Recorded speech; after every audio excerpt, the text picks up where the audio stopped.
ఈ ఉదయకాల సమయంలో చాలా చక్కగా పాటలు పాడి ప్రభు నామమును స్తుతించి క్రిస్మస్ దినాన్ని ఒక మంచి పర్వదినముగా మీరందరూ కలిసి మార్చేశారు. దేవుడు అందరినీ ఆశీర్వదించును గాక. ఈరోజు మనం కొద్ది నిమిషంలో దేవుని యొక్క వాక్యములో నుండి మన ధ్యానము కొరకు పరిశుద్ధ గ్రంథము బైబిల్ నుండి మత్తయి రాసిన సువార్త 9వ అధ్యాయము 57, 58 వచనాలు చదువుదాం. ఉదయకాల సమయంలో దేవుని వాక్యములో ఒక చిన్న మాట చదువుదాం, దయచేసి చదువుదామండి. మత్తయి సువార్త 9:24 చూడండి. స్థలమీయుడి, చెప్పండి ఆ మాట ఒక్కసారి చెప్పండి. స్థలమీయుడి, చాలు. స్థలమీయుడి అనుకుంటున్నారు, పాస్టర్ గారికి స్థలం లేదా ఏంటి అని. ఈ మాట యేసు ప్రభు వారు అడిగారు, నాకు స్థలం ఇవ్వండి అని. పరిశుద్ధాత్మ దేవుడి వచనం ద్వారా మనతో మాట్లాడాలని ప్రార్థన చేసుకుందాం. ప్రియుడు అయిన మా తండ్రి, మీకు వందనాలు చెల్లిస్తున్నాను ప్రభువా. యొక్క ఉదయకాల సమయమందు ఈ క్రిస్మస్ దినాన్న మా జీవితాల్లో మరొక నూతన సంవత్సరంలో సంతోషంగా గడిపేటువంటి అవకాశాన్ని మీరిచ్చి సజీవులుగా ఉంచి దీర్ఘాయుష్ మాకిచ్చి మేమందరం ఆనందించే కృప ఇచ్చినందుకై వందనాలు చెల్లిస్తున్నాను ప్రభువా. చదవబడిన లేఖన భాగము నుండి మీరు నాతో మాట్లాడండి. యేసు దివ్య నామమున స్తుతించి ప్రార్థించుచున్నాము తండ్రి. ప్రియ దేవుని బిడ్డలారా, యేసు క్రీస్తు వారి లోకములో ఉన్నప్పుడు he asked for room for him. Jesus is asking for a small room for he live in us. మన జీవితాల్లో మనతో ఉండటానికి ఒకంత స్థలం ఇవ్వండి అని అడిగారు.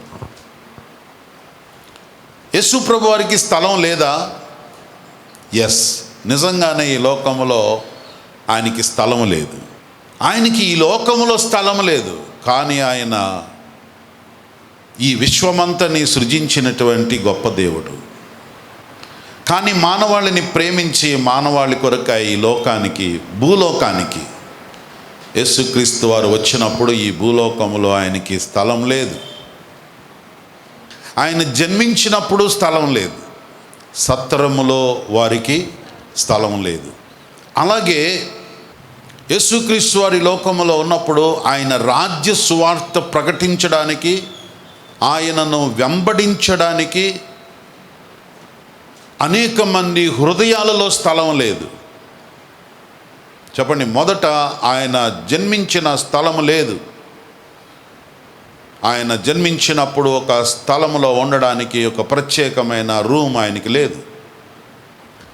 రెండవది, ఆయనను వెంబడించే హృదయములో, వెంబడించడానికి మనుషుల హృదయములో స్థలం లేదు. మూడవది, మనం ఈరోజు ఇప్పుడు చదివిన వాక్య భాగం ప్రకారంగా ఆయన ఏదైనా ఒక అద్భుతం చేయడానికి ఆయనకి స్థలం లేదు. 3 times మనం ఈ వచ్చిన భాగాల్ని మనం చూడగలుగుతాం. లూకాసు వార్త 1వ అధ్యాయం 5వ వచనంలో చూసినప్పుడు యేసుక్రీస్తు వారు జన్మించినప్పుడు ఆయనకి స్థలము లేదు. చదువుతారా 5వ వచనాన్ని? లూకాసు వార్త 2వ అధ్యాయము 7వ వచనం చూద్దాం. తన తొలిచూలు కుమారుని కని చుట్టి సత్రములో వారికి స్థలము లేనందున ఆయనను పశువుల పాకలో పరుండ పెట్టిరి.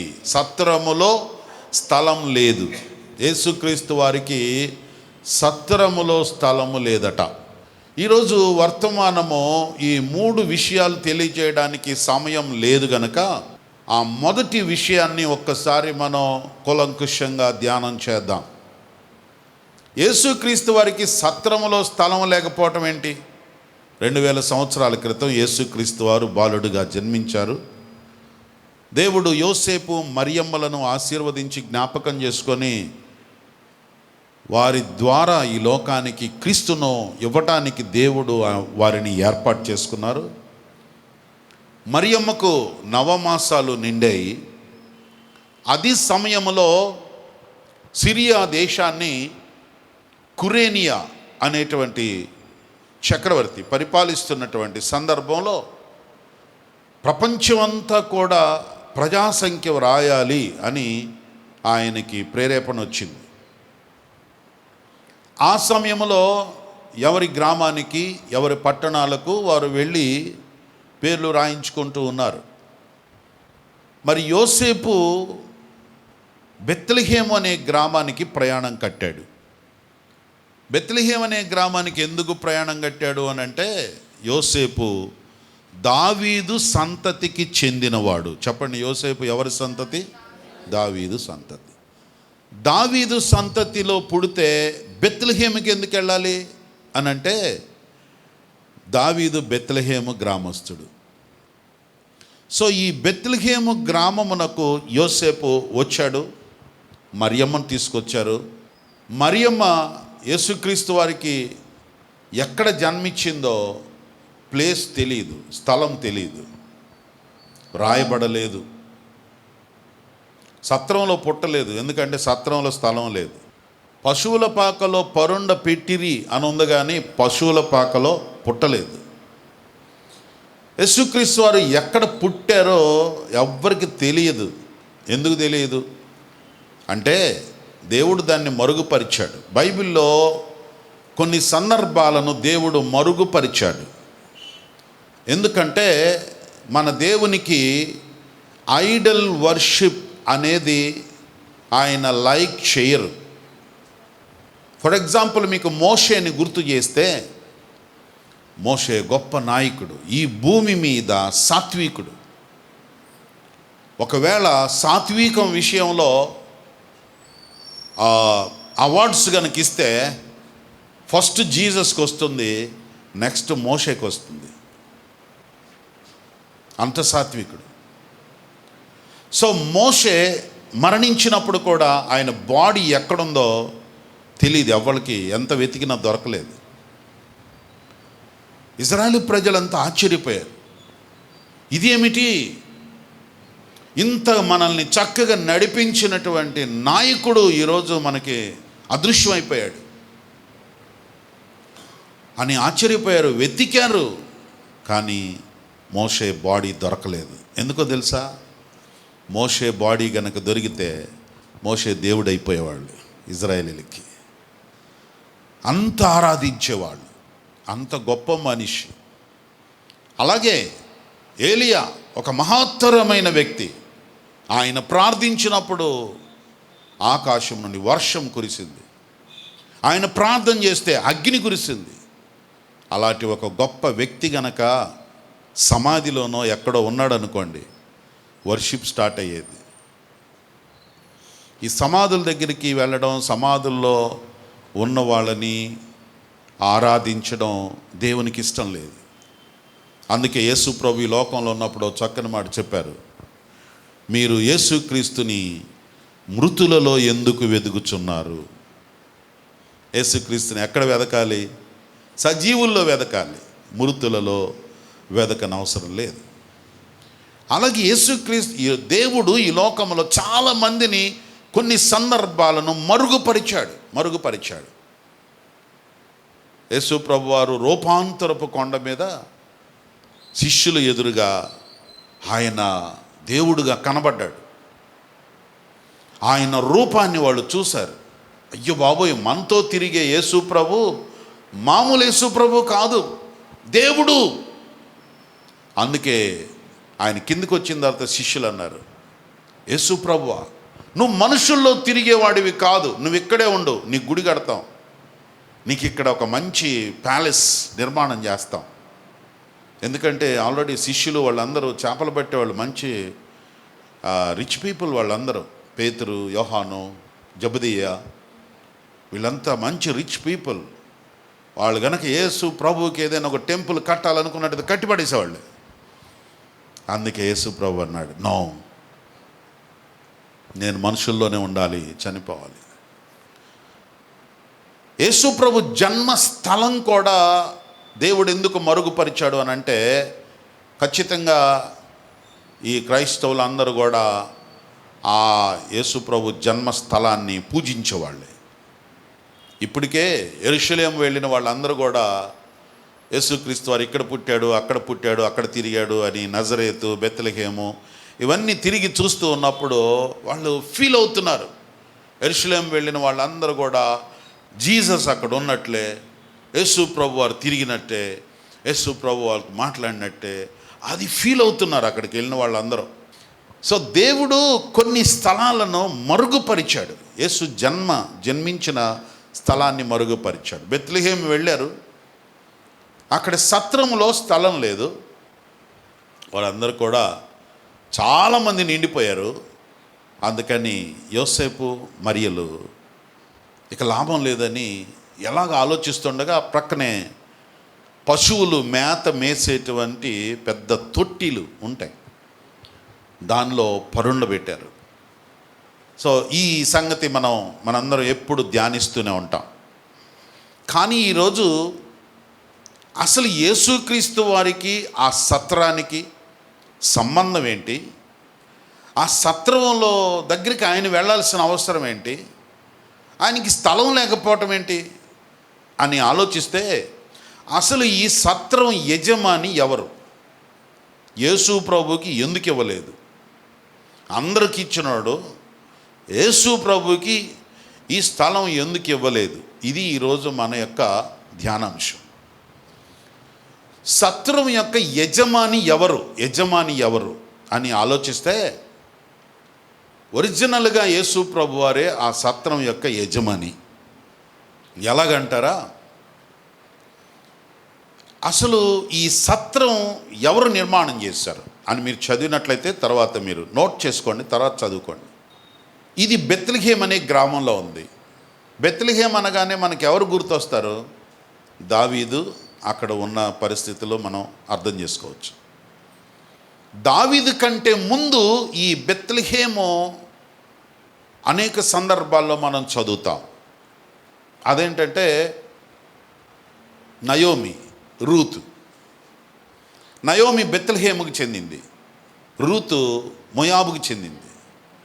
ఆవిడ బెత్లెహేముకి వచ్చింది, ఆశీర్వదించబడింది. ఆ బెత్లెహేములో బోయజు అనేటువంటి ఒక ఆస్తిపరుడు ఉన్నాడు. ఇది రూతు గ్రంథం మీరు చదివితే బోయజు సంగతి మనకు అర్థమవుతుంది. ఈ బోయజు ఎవరు అని అంటే, బోయజు తండ్రి పేరు సల్మాను. చెప్పండి, షల్మాను. బోయజు తండ్రి పేరు షల్మాను. మీరు మత్తయి సువార్త 1వ అధ్యాయం తర్వాత చదివితే వరుసగా వస్తుంది. యేసుక్రీస్తు వంశావళిలో నేను చెప్పిన వాళ్ళ పేర్లన్నీ వస్తాయి, మీరు తర్వాత చదువుకోవచ్చు. ఈ షల్మాను అనేటువంటి వ్యక్తి రాహాబు అనే అమ్మాయిని పెళ్లి చేసుకున్నాడు. చెప్పండి, ఆమె పేరేంటి? ఈ రాహాబు ఎవరో తెలుసా? యెహోషువ గ్రంథం 2వ అధ్యాయంలో ఆమె చరిత్ర మనం చదవగలుగుతాం. ఈ రహాబ్ అనేటువంటి ఆమె వృత్తి ఏంటంటే, ఒక పేదరాజి పెద్దమ్మ ఏదో అంటారు కదా, పూటకోళ్ళవాణి ఇల్లు అంటే మనం ఆ ఇంటికి వెళ్ళినప్పుడు మనకు అవసరమైతే మనం ఏదన్నా డబ్బు పే చేసి భోజనం తినొచ్చు. ఆ రోజు రెస్ట్ తీసుకోవాలనుకుంటే ఒక రూమ్ మనకి అలాట్ చేస్తారు, ఒక సత్రం లాంటిది. అంటే ఇప్పుడు ఈరోజు ఒక స్టార్ హోటల్ లాంటిది. ఈ హోటల్ మెయింటైన్ చేస్తుంది రాహాబు. ఆమెని వేశ్య అని కూడా వ్రాశారు. వేశ్య అంటే ఆ దినాల్లో ఈ వనరులు వసతులు సమకూర్చి ఈ దారిని పోయేటువంటి వాళ్ళందరికీ కూడా అకామిడేషన్ అరేంజ్ చేసేటువంటి వాళ్ళందరూ ఎవరికి అది ఇస్తారు అని అంటే ఇలాంటి ఆ వృత్తిలో ఉన్నటువంటి వారికి ఇస్తారు. ఈ రాహాబు. సో రాహాబు అసలు ఎందుకు వచ్చింది? రాహాబు యెరికో పట్టణంలో ఉందని మనం చదివాం. యెహోషువ గ్రంథం 2వ అధ్యాయంలో రాహాబు ఎక్కడుంది? యెరికో పట్టణంలో ఉంది. ఇజ్రాయేల్ ప్రజలు పాలస్తీనా దేశంలో ఎంటర్ అయినప్పుడు ఫస్ట్ ఆక్రమించుకుంది యెరికో పట్టణాన్ని. ఈ యెరికో పట్టణాన్ని వేగు చూడ్డానికని వెళ్ళారు. యెహోషువ వేగు చూడటానికి వెళ్ళారు. అప్పుడు మోషే ఉన్నాడు, యెహోషువ, కాలేబులు యెరికో పట్టణానికి వెళ్ళారు. ఈ యెరికో పట్టణంలో 12 మంది వెళ్ళినప్పుడు మంచి సమాచారం తీసుకొచ్చిన వాళ్ళు వాళ్ళిద్దరే.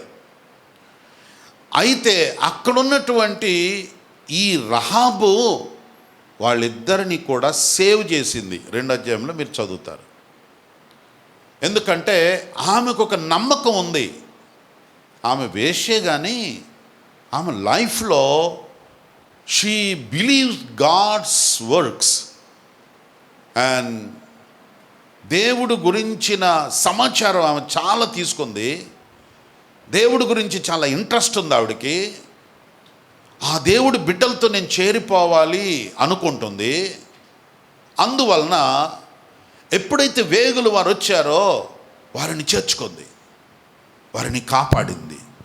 ఆ దేశంలో ఉన్నటువంటి వారందరూ కూడా యెరికో పట్టణంలో ఉన్నటువంటి సైనికులు ఎవరో మనల్ని వేగు చూడటానికి వచ్చారని సర్చింగ్ చేసేటప్పుడు మొత్తానికి అక్కడికి వచ్చేసారు రహాబు దగ్గరికి. రహాబు, ఇక్కడికి ఎవరు 2 కొత్త మనుషులు వచ్చినట్టు మాకు జాడ తెలిసింది. ఎవరు, ఎక్కడ? ఆవిడ వారిని సేవ్ చేసి, అరే వచ్చారండి, అబద్ధం ఏం ఆడలేదు ఆవిడ, వచ్చారండి కానీ ఇటుగా వెళ్ళారండి అన్నట్టు పంపించేసింది. వీళ్ళకి ఆశ్చర్యం అయిపోయింది. ఏమిటి ఈవిడ ఈ దేశస్థురాలయ్యుండి అన్యురాలయ్యుండి మనల్ని చేర్చుకొని కాపాడింది ఏంటి అడిగారు. ఏంటమ్మా ఇలా చేశారు మీరు? నాకు తెలుసు బాబు, నేను ఇక్కడ ఉంటున్నానే కానీ నాకు మీ దేవుడి గురించి చాలా ఆసక్తి ఉంది. మీ దేవుడు కావాలి, మీ ప్రజలతో సహవాసం కావాలి, అందుకే నేను ఇలా చేశాను. ఓకే, మేము ఈ పట్టణాన్ని ఆక్రమించుకునేటప్పుడు నిన్ను నీ కుటుంబాన్ని సేవ్ చేస్తాం. అది గుర్తుండాలంటే ఒక ఎర్రని దారం నీ కిటికీ కట్టు, నీ ఫ్యామిలీ అందరూ ఆ గృహంలోకి రండి, మేము మిమ్మల్ని సేవ్ చేస్తాం చెప్పారు. సేవ్ అయిపోయింది. యెరికో పట్టణాన్ని ఆక్రమించుకున్నారు. ఆ తర్వాత ఇజ్రాయేల్ ప్రజలు అందులో నివాసం చేస్తున్నారు. ఆ టైంలో ఈ రహాబుని, ఇలాంటి వ్యక్తిని షల్మాను అనే వ్యక్తి వివాహం చేసుకున్నాడు. ఇతను యూద ఎవరు? యాకోబు సంతానములో 12 మందిలో ఒకడు యూద. ఈ 12 మందిలో ఒకడైన యూద సంతానములో పెరేసు నుండి సల్మాను వచ్చాడు. ఈ సల్మాను రహాబును వివాహం చేసుకున్నాడు. వీళ్ళు బెత్లెహేము అనేటువంటి గ్రామవాసిగా షల్మాను ఉన్నాడు. ఈ షల్మాను యొక్క కుమారుడే బోయజు. రాహాబు షల్మానులకు పుట్టినవాడే బోయజు. ఈ బోయజు ఆస్తిపరుడు అని మీరు రూతు గ్రంథంలో చదవగలుగుతారు. బోయజు ఎలాంటి వాడు? ఆ గ్రామంలోనే ఆస్తిపరుడు. అంటే బహుశా నేను అనుకుంటాను ఈ షల్మాన్ కూడా చాలా was a very rich man in the Bethlehem. So ఆ ఆస్తితో ఆయన ఏం చేశాడంటే ఒక మంచి గృహం నిర్మాణం చేశాడు. ఆస్తిపరులు ఏం చేస్తారు? ఇల్లు కట్టడంలోనే వాళ్ళ యొక్క గొప్పతనాన్ని చాటుకుంటారు. సో షల్మాను, బహుశా బోయజు ఒక మంచి గృహాన్ని నిర్మాణం చేసి ఉంటాడు. ఎందుకంటే మీరు యెరూషలేము వెళ్ళొచ్చినటువంటి వాళ్ళు ఈ విషయాలు చెప్తూ ఉంటారు. దేని గురించి అంటే ఈ యొక్క దేశములో, పాలస్తీనా దేశములో నేషనల్ హైవే ప్రక్కనే బెత్లెహేమ్ అనే గ్రామం కూడా నేషనల్ హైవే ప్రక్కనే ఉంటుందట. అంటే 3 స్టేట్స్ని కలిపేటువంటిది. యోదయ, సమరయ, గలిలయ అనే ఈ 3 ప్రాంతాలను కలుపుతూ వెళ్ళేటువంటి హైవే ఉంది. ఈ హైవే ప్రక్కనే బెత్లెహేమ్ అనే గ్రామం ఉంది. ఈ బెత్లెహేమ్ అనే గ్రామంలో హైవే ప్రక్కనే ఈ సత్రం అనేది ఉంది. ఈ సత్రము అనేది అంటే యేసు ప్రభువారు స్థలము లేనటువంటి సత్రం అనేది ఒకటి ఉంది అని ఇజ్రాయేల్ వెళ్ళొచ్చిన వాళ్ళు చెప్తూ ఉంటారు. దాని గురించే మనం మాట్లాడుకుంటున్నాం. ఈ సత్రము అనేటువంటి ఆ యొక్క బిల్డింగ్ని, ఆ గొప్ప భవనాన్ని బోయజు నిర్మాణం చేశాడు అని అక్కడ ఉన్న వాళ్ళు అందరూ చెప్తూ ఉంటారట. ఎందుకంటే బోయజు ఆస్తిపరుడు కాబట్టి అతను ఒక విచిత్రమైనటువంటి భవనాన్ని నిర్మాణం చేశాడట. అది ఒక పెద్ద కొండలో ఉన్న పెద్ద బండ తీసుకొని దాన్ని తొలిపించేసి దాన్ని అనేకమైన రూమ్స్గా దాన్ని ఆయన ఫెసిలిటేట్ చేసుకొని ఒక పెద్ద భవనాన్ని నిర్మాణం చేశాడు. అంటే జస్ట్ లైక్ ఏ హోటల్, చాలా రూమ్స్, ఆ ఇంటి నిండా కూడా చాలా రూమ్స్ ఉండేలాగా ఒక కొండని తన ఇంటిగా మలిచేశాడట. అది హైవే ప్రక్కనే ఉంటుంది. ఈ బోయజుకి చనిపోయాడు. బోయజు తర్వాత ఈయనకి ఒబేదు అనే కుమారుడు పుట్టాడు. చెప్పండి, ఆయన పేరేంటి? ఒబేదు. ఒబేదుకి యెషై పుట్టాడు. నేను చెప్పేదంతా మత్తయి సువార్త 1వ అధ్యాయం. ఒబేదుకి ఎవరు పుట్టారు? యెషై పుట్టాడు. యెషైకి దావీదు పుట్టాడు. అక్కడి నుంచి లైన్లో ఉన్నారు మీరు. యెషైకి దావీదు పుట్టాడు. మనకు కొంచెం దావీదు బాగా ఫెమిలియర్ కదా. సో దావీదు యొక్క వంశములో యోసేపు పుట్టాడు. యోసేపు ద్వారా క్రీస్తు ఈ లోకానికి వచ్చాడు. ఇప్పుడు చెప్పండి, ఈ సత్రం ఎవరిది? ఈ సత్రం ఎవరిది? దీనికి సత్రము అని ఎందుకు పేరు పెట్టారో తెలుసా? మీరు ఒక మాట చదవగలుగుతారు, ఖచ్చితంగా చదవాలి. ఇర్మియా గ్రంథం 41వ అధ్యాయం 18వ వచనంలో లాస్ట్ లైన్ ఒక్కసారి చదవండి. బెత్లెహేము దగ్గర ఉన్నటువంటి గెరూతు కింహము. చెప్పండి, గెరూతు కింహము. అందరూ ఒకసారి చదవండి ఆ మాట. గెరూతు కింహము. గెరూతు అనే మాటకు, హీబ్రూ మాటకు అర్థం ఏమిటంటే సత్రము. చెప్పండి, గెరూతు అంటే సత్రం. ఈ సత్రము పేరు, సత్రం మీద ఒక పేరు ఉంది. ఆయన పేరు ఏంటంటే కింహాము. చెప్పండి, అతని పేరేంటి? సింహంగా చెప్పండి, అతని పేరు కింహము. ఈ కింహము అనేటువంటి వ్యక్తి ఎవరు? ఆ సత్రం ఎందుకు వచ్చింది అని ఆలోచించినట్లయితే మీరు డెఫినెట్గా చదువుకోవాలి. ఇంటికి వెళ్ళిన తర్వాత నేను చెప్పేవన్నీ కూడా మీరు నోట్ చేసుకొని చదివినట్లయితే మీకు చాలా ఇన్ఫర్మేషన్ తీసుకోగలుగుతారు. 2వ సమూయేలు గ్రంథం 17, 18, 19 3 చాప్టర్స్ మీరు చదవాలి. మీరు టైం తీసుకొని ఈ వారంలో చదవండి. 2వ సమూయేలు గ్రంథం 17వ అధ్యాయం, 18వ అధ్యాయం, 19వ అధ్యాయం. 19వ అధ్యాయంలో బర్జిల్లయి అనే ఒక వ్యక్తి కనపడతారు. చెప్పండి, అతని పేరు Barzillai. Was very very very rich man. చాలా గొప్ప ధనవంతుడు. ఈ ధనవంతుడు ఏం చేశాడు అని అంటే, ఒక సందర్భం వచ్చింది. మీరు 17, 18 అధ్యాయాలు చదివినప్పుడు దావీదు వృద్ధుడైపోయాడు, పిల్లలు పెరిగి పెద్దోళ్ళు అయిపోయారు. వాళ్ళల్లో అబ్షలోము అనేటువంటి కుమారుడు రాజుగారి యొక్క అధికారాన్ని, సింహాసనాన్ని, రాజ్యాన్ని తీసేసుకోవడానికి ప్రయత్నం చేస్తున్నాడు. తాను ఒక టీమును తయారు చేసుకున్నాడు. రాజుగారి దగ్గర నుంచి అది లాగేసుకోవడానికి తన్ను తానే ప్రకటించుకుంటున్నాడు. నేనే నెక్స్ట్ కింగ్ని అని చెప్పడానికి. ఎందుకంటే నాన్నగారు పెద్దవాడైపోయాడు, నేను నెక్స్ట్ కింగ్డమ్లోకి నేను వస్తున్నాను అని ఒక టీమును రెడీ చేసుకున్నాడు. వాళ్ళు కూడా సపోర్ట్ చేశారు. కొంతమంది యాజకులు, కొంతమంది నాయకులు ఆయనకి చాలా సపోర్ట్ ఇచ్చారు. ఆ టైంలో డాడీని అడగాలి అని డాడీ దగ్గరికి బయలుదేరి వస్తున్నాడు. అడిగి నేను ఆ సింహాసనాన్ని నా మీద మీరు నాకు అందరికీ అనౌన్స్మెంట్ చేయండి అని అడగడానికి వస్తున్నాడు. అడగడానికి వచ్చినటువంటి సమయంలో అక్కడి నుంచి వచ్చిన వార్త ఏంటంటే, మీరు కనుక ఒప్పుకోకపోతే ఇక్కడే లేపేస్తాడు మిమ్మల్ని అని. ఆ వార్త తెలిసింది. దావీదు ఆలోచించాడు, వాడు నా మీద పడితే నేను వాడి మీద పడాలి. నేనెందుకు ఊరుకుంటాను? నా సైన్యం ఎందుకు ఊరుకుంటుంది? అందులో యోవాబు అనేటువంటి సేనాధిపతి అస్సలు ఒప్పుకోడు, అందులో మేనల్లుడు. కాబట్టి వీడు అసలు ఒప్పుకోడు, వాడిని చంపేస్తాడు, నా కుమారుడిని చంపేస్తాడు. వాడు నా మీద పడ్డా వాడికే నష్టం, నేను వాడి మీద పడినా వాడికే నష్టం. సో దావీదు బహుగా ఆలోచించి, వాడొచ్చి ఈరోజు నాతో మాట్లాడి నన్ను ఏదన్నా వేసినా వాడికే నష్టం, వీళ్ళు ఊరుకోరు. కాబట్టి తెలివిగా దావీదు ఏం చేశాడంటే, మనం ఓ పని చేద్దాం, ఇక్కడి నుండి తప్పించుకు వెళ్ళిపోదాం అని బయలుదేరి బయటికి వెళ్ళిపోయాడు. ఈ యోవాబు కానీ, సేనాధిపతులు, నాయకులు, పెద్దలు, అధికారులు మంత్రులు సామంతులు అందరూ కూడా, రాజా ఏంటి మనం చేసే పని? నో, నేను మీకు చెప్తున్నాను, నాతో రండి. అందరూ భవనం ఖాళీ చేసి బయటికి వెళ్ళిపోయారు. ఈ వార్త అబ్షాలోముకి తెలిసింది. ఆహా, ఇంకా మంచిది, మనకి రూట్ క్లియర్ అయిపోయింది. హ్యాపీగా వస్తున్నాడు. వస్తున్న సందర్భంలో మస్తకి వృక్షాల క్రింద నుంచి వస్తున్నాడు. అతనికి చాలా పెద్ద పెద్ద జుట్టు ఉంటుంది, ఆ తల ఉంటుంది, అది అందులో ఇరుక్కుపోయింది. క్రింద వేలాడుతున్నాడు, గాడిద వెళ్ళిపోయింది. గురి చూసి బాణం కొట్టాడు, చనిపోయాడు మధ్యలోనే. ఇక్కడికి రాకుండానే, తండ్రిని చూడకుండానే దారి మధ్యలోనే చనిపోయాడు అబ్షాలోము.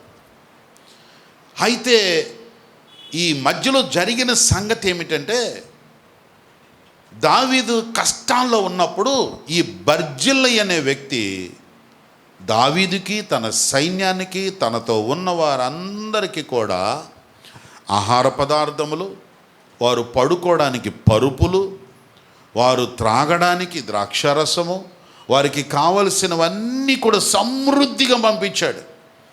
దావీదు ఆలోచిస్తున్నాడు, ఈ బర్జిల్లై ఎవడ్రా, ఆయన ఎవరో, నన్ను ఎంత ప్రేమిస్తున్నాడు, ఆయన చూడాలి అనుకున్నాడు. అబ్షాలోము చనిపోయాడు. మళ్ళీ ప్రజలందరూ దావీదుని మళ్ళీ తీసుకుని వస్తున్నారు. తను యెరూషలేముకి నగరానికి వస్తున్న సందర్భంలో, అరే బర్జిల్లై ఎక్కడున్నాడు, కలవాలరా. బర్జిల్లైని పిలిచాడు, చేతులెత్తి నమస్కారం చేశాడు. మేము కష్టములో ఉన్నప్పుడు నన్ను ఆదుకున్నావు, నువ్వు నన్నే కాదు నా సైన్యం అంతటిని నువ్వు ఆదుకున్నావు. ఏ విధం చేతనైనా నీకు కృతజ్ఞత చెల్లించాలి. కాబట్టి నువ్వు నాతో వచ్చేయి, నేను నిన్ను చూసుకోవాలి, నిన్నొక తండ్రిగా నిన్ను చూసుకుంటా, నువ్వు నాతో వచ్చేయి అన్నాడు. బర్జిల్లై అప్పటికి 80 సంవత్సరాల వయసు. సింపుల్గా చెప్పాడు, అయ్యా నేను, నా వయసు అయిపోయింది, నువ్వు నాకు కృతజ్ఞత చెల్లించడం మంచిదే. నేను వచ్చి అక్కడ మళ్ళీ ఆ రాజభవనంలో లగ్జరీ అనుభవించేటువంటి అవన్నీ నేను ఆల్రెడీ అయిపోయింది. కాబట్టి ఇక నేను సంతోషించే అంత ఇది ఏమి లేదు, అంత ఏజ్ కూడా లేదు. కాబట్టి ఓ పని చేయండి, నా కుమారుడు కింహము అనేవాడు ఉన్నాడు, వాడిని మీరు తీసుకెళ్ళండి, మీ భవనంలో పెట్టుకోండి, వాడిని బాగా తర్బీదు ఇవ్వండి, మీరు వాడుకోండి, మీ తరపున నిలబెట్టండి, నా కుమారుడుగా మీ దగ్గరికి పంపిస్తా, మీరు అతన్ని ఎలా చూసుకుంటారో చూసుకోండి. పంపించేశాడు. రాజుగారు అతన్ని బహుగా ప్రేమిస్తున్నాడు.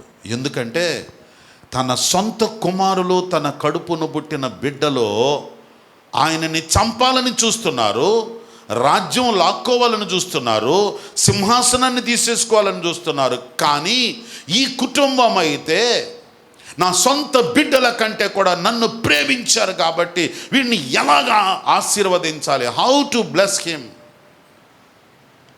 మీరు 19వ అధ్యాయంలో చూసినప్పుడు దావీదు రాజు తన కృతజ్ఞత పూర్వకంగా ఏం చేశాడంటే, అరే కింహం, నీకు కృతజ్ఞతకి ఏం చేయాలనిపిస్తుందంటే, మా తాత ఒబేదు, ఆయన తండ్రి బోయజు నిర్మాణం చేసి, నేను ఆడుకొని, నేను అనుభవించిన, నేను తిరిగిన నా సొంత గృహాన్ని నీకు ఇవ్వాలనుకుంటున్నానయ్యా గిఫ్ట్గా. బోయజు నిర్మాణం చేసిన ఆ భవనాన్ని కింహము అనేవాడికి గిఫ్ట్గా ఇచ్చాడు. ఎందుకంటే ఆపదలో ఆదుకున్న బర్జిల్లైని బట్టి. కింహము ఇప్పుడు కింగ్ అయిపోయాడు, బెత్లెహేము వచ్చేసాడు. బెత్లెహేములో దావీదు గారి యొక్క భవనాన్ని ఎంజాయ్ చేస్తున్నాడు.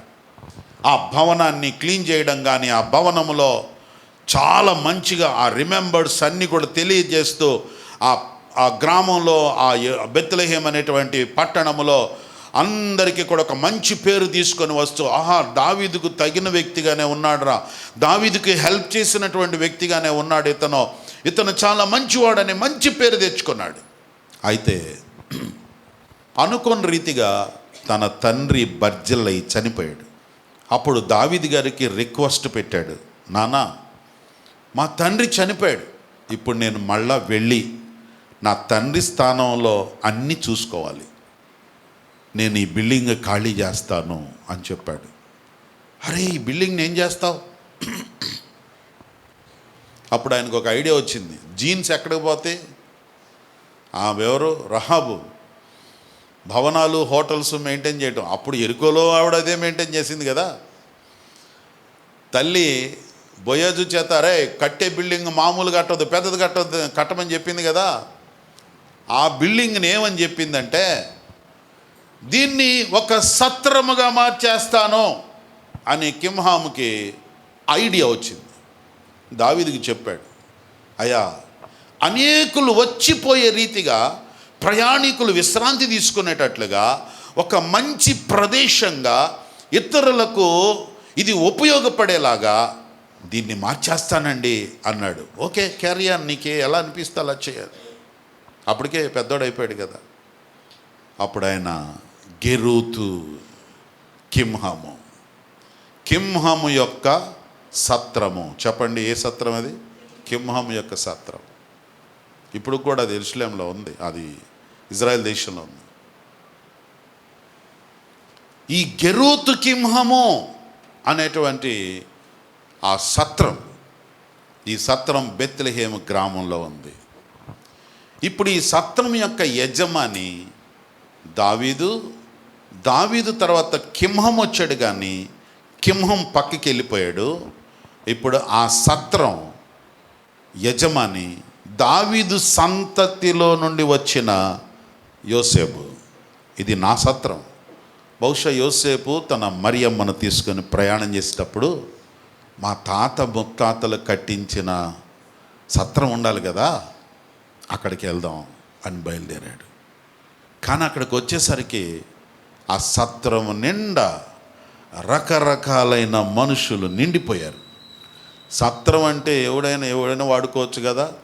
తాగుబోతులు, తిరుగుబోతులు, తిట్టుబోతులు, రవిడీలు, దొంగలు అందరూ కూడా ఆక్రమించేసుకుని, అందులో దానికి ఇంకా అడ్మినిస్ట్రేషన్ ఏమి లేదు. ఆడ ఎవడైనా పోవచ్చు, ఎవడైనా రావచ్చు, ఎంతకాలమైనా ఉండొచ్చు. అందువలన సత్రమంతా అనేకమైన వ్యక్తులతో నింపబడిపోయింది. అసలు యజమానైన క్రీస్తు వచ్చేసరికి సత్రములో అన్నీ నిండిపోయాయి. అందుకే యేసు ప్రభుకి సత్రములో స్థలం లేదు. యేసు ప్రభుకి స్థలంలో లేకుండా సత్రం నిండిపోయింది. ప్రియ స్నేహితుడా, ఆ సత్రం నీవు నేనే. ఎందుకంటే మన రక్షకుడైన యేసుక్రీస్తు వారు, మన తండ్రి అయిన దేవుడు నిన్ను నన్ను తన పోలిక చొప్పున, తన రూపములో మనల్ని నిర్మాణం చేశాడు. మనం ఆయన సొత్తు. ఆయన సొత్తైన మనల్ని ఈ సత్రములో మనలో ప్రవేశించటానికి యేసుక్రీస్తు వారు వచ్చాడు. కానీ ఈ సత్రంలో అనేకమైన నిండిపోయాయి. మార్కు సువార్త 7:21 ప్రకారం ఈ లోక సంబంధమైన జీవితాలన్నీ కూడా సత్రములో నిండిపోయాయి. యేసు ప్రభువుకి మాత్రమే స్థలం లేదు. అనేకులకు స్థలం ఉంది, కానీ యేసయ్యకి స్థలం లేదు. యేసయ్యకి ఎందుకు ఇవ్వట్లేదు? యేసయ్యే నీ రక్షకుడు, యేసయ్యే దానికి వారసుడు. యేసయ్యే మన శరీరాలకి, మన ఆత్మలకు, మన జీవితాలకు మనల్ని రక్షించడానికి వచ్చినటువంటి యేసుక్రీస్తు వారే అసలైన నీకు నాకు యజమాని. యజమానికి స్థలం లేదు.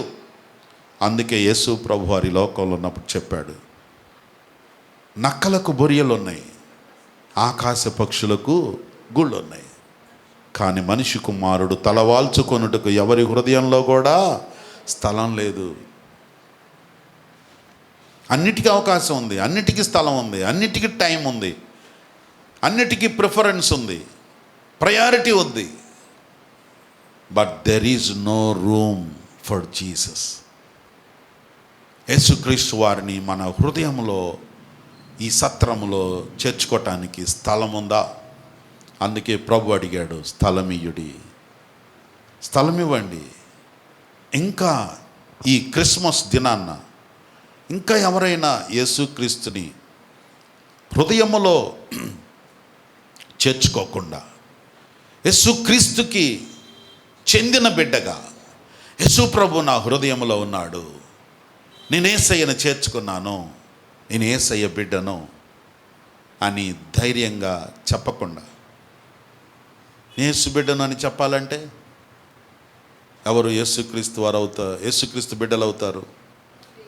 ఎందరు క్రీస్తును అంగీకరింతురో వారందరూ దేవుని కుమారులని పిలువబడతారు. నీవు నేను మనము దేవునికి చెందిన వారము. అందుకే పౌలు గారు అంటారు, మీరు మీ సొత్తు కారు, మీరు విలువ పెట్టి కొనబడిన వారు. యేసుక్రీస్తు వారు కల్వరి శిలువలో తన పవిత్రమైన రక్తమును మన కొరకు చిందించి మనల్ని కొన్నాడు. We are the property of Jesus Christ. We have to give a small room in our heart today. ఈరోజు ఇంకా యేసుక్రీస్తుకి స్థలం లేకుండా మన హృదయంలో ఉంటే ఇప్పుడే కళ్ళు మూసుకొని చిన్న ప్రార్థన చేద్దాం. యేసయ్య, ఈ క్రిస్మస్ దినాల్లో, ఈ నూతన సంవత్సరంలో నిన్ను చేర్చుకున్న బిడ్డగా, నీ బిడ్డగా నేను జీవిస్తాను ప్రభువా అని ఒక్క చిన్న తీర్మానం చేసుకొని ప్రార్థన చేసుకుందాము. ప్రియుడైన తండ్రి, నీకు వందనాలు చెల్లిస్తున్నాం. చదవబడిన లేఖన భాగము ద్వారా మీరు మాతో మాట్లాడారు. మమ్మల్ని దర్శించండి ప్రభువా. ఇంకా ఎవరైతే మిమ్మలను చేర్చుకోలేనటువంటి వారిగా ఉన్నారు, క్రిస్మస్ దినాల్లో ఎన్నో ఈ సంతోషకరమైన దినాలు మా జీవితంలో గడుస్తున్నాయి, కానీ మీరు లేకుండానే గడుస్తున్నాయి ప్రభువా. స్థలమీయుడి అని మీరు అడిగారు ప్రభువా. స్థలం ఇచ్చుటకు కృప చూపించండి. స్థలం ఇచ్చిన బిడ్డలను మీరు ఆశీర్వదించండి. నూతన సంవత్సరంలో నూతనమైన కార్యములతో వారిని ఆశీర్వదించి పంపించండి. యేసు నామమున స్తుతించి ప్రార్థించి మిక్కిలి వినయముగా వేడుకుంటున్నాము తండ్రి. Amen, amen.